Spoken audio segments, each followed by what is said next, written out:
Hello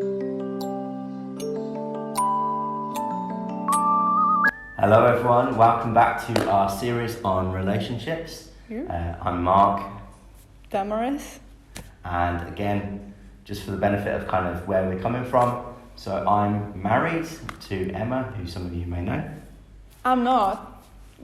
Yeah, but today we are actually going to be talking about that very thing, marriage. Yes. Marriage. So, Damaris, what do you think God's heart for marriage actually is? Why did he create marriage? What's the point?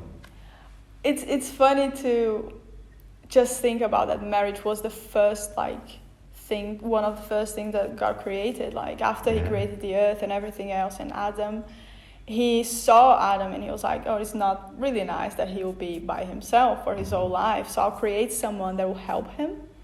So I think marriage is about this, is about you creating family, you creating relationships and being happy and living your life in the best way you can with someone there to just help you to go through life and everything else. So when I think about marriage, I think about God blessing us with someone that will help us to go through life and that will help us to fulfill our purposes and just be there for us. And yeah, I think about happiness when I think about marriage, even though we all know that today a lot of marriages are unhappy. God's design was for us to be with someone that will help us to be even more happy than we actually are when we are single. And that doesn't mean that we are not happy when we are single. We are flipping happy. I'm flipping happy. But when we find that person, we can be even more happy and just create family and etc. So I think that's it. It's like the Spice Girls song, When Two Become One, isn't it? I don't know that song. Well, you're not missing much, but that's what it says in the Bible, like, they become one flesh, don't they? Yeah, exactly. Yeah, it's not you anymore. It's you and that person. So, yeah, you cannot think about only yourself anymore. Wow. Which is a beautiful thing. It teaches a lot about not being selfish and thinking about and loving, like, the other more than yourself. Yeah. So, but we know that, we are different, men and women. We are different. There are huge differences between the way we think, the way we act. And for you, Mark, that you're married, what do you think, what are the difference between the gifts that a man and a woman will bring to a marriage? Ooh, first grenade thrown at me. So I think this is obviously a bit of a contentious topic because there are some very high-profile kind of academic mainstream views that say actually there's no biological differences, and that can be the cause of quite a lot of arguments. Yeah. And I think some of that is because actually some of the biological differences have been been weaponized, only men can do this or only women can do this. And actually, in society, we're obviously striving for equality. Yeah. And so we need to kind of challenge some of the narratives. But I do think, as you say, there are inbuilt biological differences between men and women.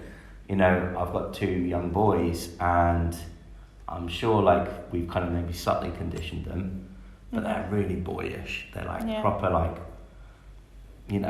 boisterous. They grab things. They're they're very physical. And it's not that I think within all of us we have qualities that are maybe more traditionally, masculine and traditionally feminine. We're not just homogenous. You are a man or you are a woman. There are ways in which we can vary, and But I do think it is easier to rest in who you are, to be who you are together. So, and a couple needs to kind of work that out. Yeah. I think in the Bible we do see that often sort of the male is the spiritual leader. I don't necessarily think that always has to be the case, but it can be. I guess there may be some grounds to say that men often can be more willing to disrupt the status quo, whereas women, and competitive maybe, whereas women typically are very much like a glue and kind of bring people together and keep people together. I hope I'm not offending you, am I right or wrong? You are. My wife Anne is great at that. She's great at bringing people together, making peace. And I think it's not that I'm really great at disrupting the apple cart, but yeah, I think some things can work really well, in tension together. Yeah. I think men are typically interested in things and concepts and ideas. Women are very interested in people. So there's different strengths that are more like natural, but Yeah. it doesn't mean that we're kind of bound to those, and that we can. I think it's really important to work out in a relationship where you're strong, who's going to take a lead on certain matters. Yeah. My wife, anything to do with the home, my wife will take the lead on. Yeah. I know that I don't know. Doesn't mean I don't have a say, but that's her domain. Like, she's brilliant at knowing what goes where. If it was me, our house would look like a blinking like 1960s like Yeah. prefab nightmare. So, that's just one Yeah, example. and I think it's like you said, every couple, you guys need to work out what is the best for you guys. My views on it is like the man is the spiritual leader. Like he will need to guide me. I'll serve his vision and he'll serve my vision. It's like both of us doing stuff together and serving each other and being like, yeah, I'll serve you, you serve me. But in the end of the day, this can sound so bad, but in the end of the day, I'll go for what he says, because I'll try to honor God and to be like, yeah. And I think when we love each other, we will always do that for each other. Like he'll trust me and I'll trust him, and like we'll try to go for, like even in friendships right now. Sometimes like I do music, and sometimes my brother's like, I really trust this. I'm very confident in this, and I'm like, okay, I'll go with what you say because I trust you as well. So when you trust each other, you are very comfortable in laying down your will as well, to be like, I trust you, let's try. It's not like, and it's not being sexist, and it's not being like, oh, I'm a woman, I don't have a say. No, it's like, guys, when we love people, we actually want to do what's the best for them, and we actually trust them. And I think that's the thing about marriage. And sometimes like I'm very like, I'm not, I love my house and I love decorations and I love this kind of stuff and etc. But I do work a lot as well with other stuff. And I dated before, and there are like guys that they are like love doing stuff at home, love cooking, love. So it's just recognizing like, what are you good at and what is your partner good at? So like join that things and not be stick on like roles and like, no, I need to do this because I'm a girl, or I need to do this because I'm a boy. Like we are created differently, and we bring very like different gifts to the table, and you'll work out what's the best for you. My spiritual leaders, like they are married for like almost 15 years now. And he's always saying I'm not great with finances, so I let my wife take care of it because she's great at it and I'm not. So that's the thing, like recognize what you're good at and what you're not good at, because probably your wife or your husband, they will be good at what you're not good, and you guys can complement each other. And I know many women who have like really strong leadership kind of anointing. Exactly.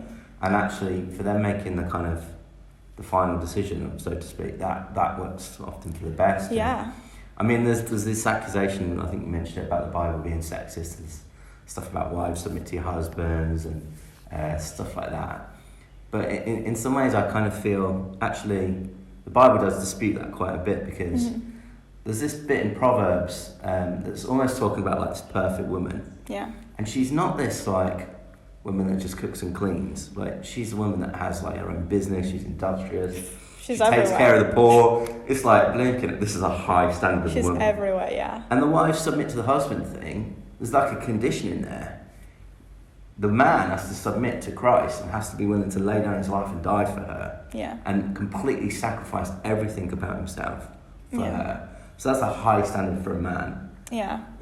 So. Yeah. Yeah. Like, anyway, what about like, say if some of these, we're talking about things at work and people that fit together and stuff. What's your views on kind of, and also in the last video you spoke about equally yoked and things, about being on the same track.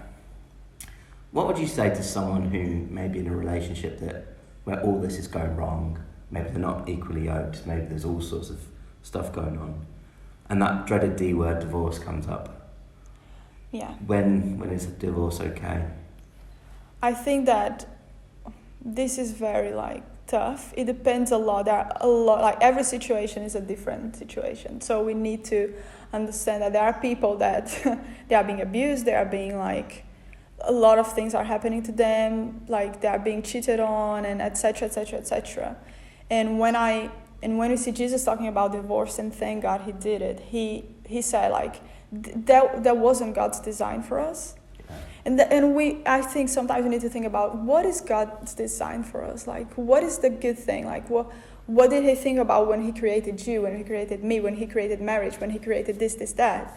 And God's design wasn't that, because you know that when you are in a relationship and suddenly, even if I'll talk about even dating right now, if you're dating someone and suddenly you're not dating anymore, you break up, there are people that they go like 5 years like down, depressed because of that one relationship that endured for like 1 year. Imagine a marriage where there are kids and where there are like loads of stuff. So the first thing I would say for who's single is like, think about it. Don't marry like straight away. Think about it, because marriage was created to be forever. It wasn't created to be something that you would just throw away. But we know that as Christians, sometimes even though we think we made the best decision, things go wrong, and life is just like that.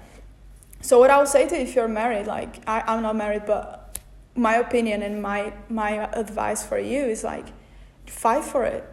And I'm sure God will be with you, and he will like restore you and restore your marriage and restore everything he can.